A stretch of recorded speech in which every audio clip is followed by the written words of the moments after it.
ब्रह्मचारी पट्ट परंपरा के पंचम पट्टाधीश, राष्ट्र गौरव, वात्सल्य वारिधि, तपोनिधि आचार्य श्री 108 वर्धमान सागर जी गुरुदेव के 31वें आचार्य पदारोहण दिवस पर उनके श्री चरणों में मेरा बारंबार नमोस्तु नमोस्तु नमोस्तु।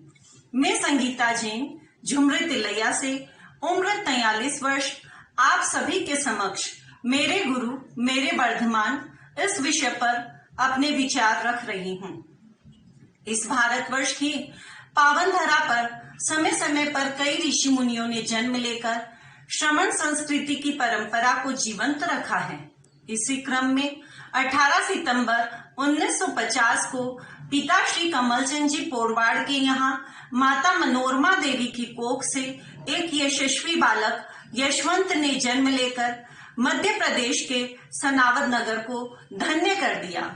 मात्र 12 वर्ष की आयु में इनकी माता का निधन हो गया। इन्होंने बीए प्रथम वर्ष की लौकिक शिक्षा मध्य प्रदेश के खंडवा से ली। सन 1967 में मुक्तागिरी में ज्ञानमती माताजी से आजीवन शूद्र जल त्याग व 5 वर्ष का ब्रह्मचर्य व्रत, 1968 में राजस्थान में आचार्य श्री विमल सागर जी महाराज से आजीवन ब्रह्मचर्य व्रत और आचार्य श्री श्री सागर जी महाराज से गृह त्याग का नियम लेकर ये संघ में शामिल हो गए।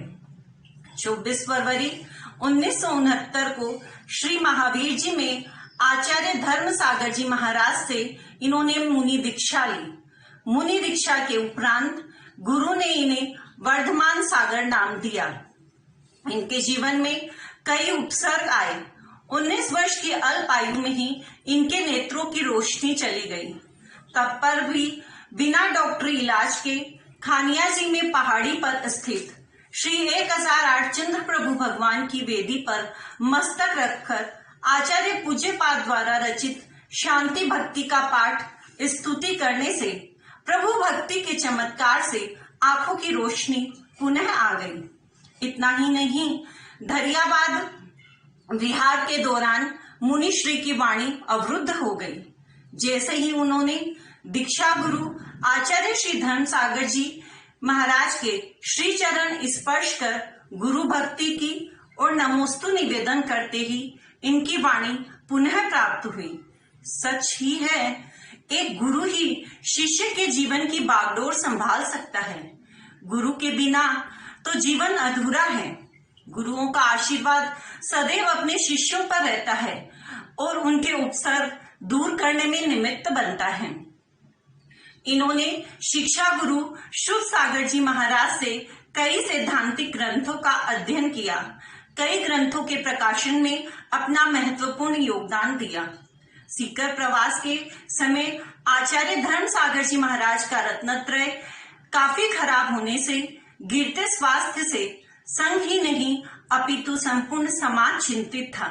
एक दिन श्री गुलाबचंद जी गोधा ने अपनी व्यथा आचार्य श्री के समक्ष रखी। हे गुरुदेव, इतने बड़े संघ को भविष्य में कौन संभालेगा? तब आचार्य श्री ने सहज सरल मधुर मुस्कान के साथ कहा, मारे संघ ने तो वर्धमान संभाल लेसी। इस प्रकार जौहरी रूपी गुरु ने हीरे रूपी शिष्य को पहचान लिया। 24 जून 1990 को पाठसोला राजस्थान में गुरुवर आचार्य श्री 108 अजित सागर जी महाराज के आदेशानुसार व पुष्पगिरी प्रणेता आचार्य श्री पुष्पदन सागर जी के निर्देशन में आचार्य पद से अलंकृत किए गए। आचार्य श्री ने मुनि अवस्था में 21 चातुर्मास किए और आचार्य पद के बाद कई तीर्थ क्षेत्र, अतिशय क्षेत्र, सिद्ध क्षेत्र, महानगरों में इनके चातुर्मास हुए। इन्होंने अभी तक 83 दीक्षाएं दी हैं। 48 त्यागी वृत्ति को दीक्षा देकर समाधि करवाई।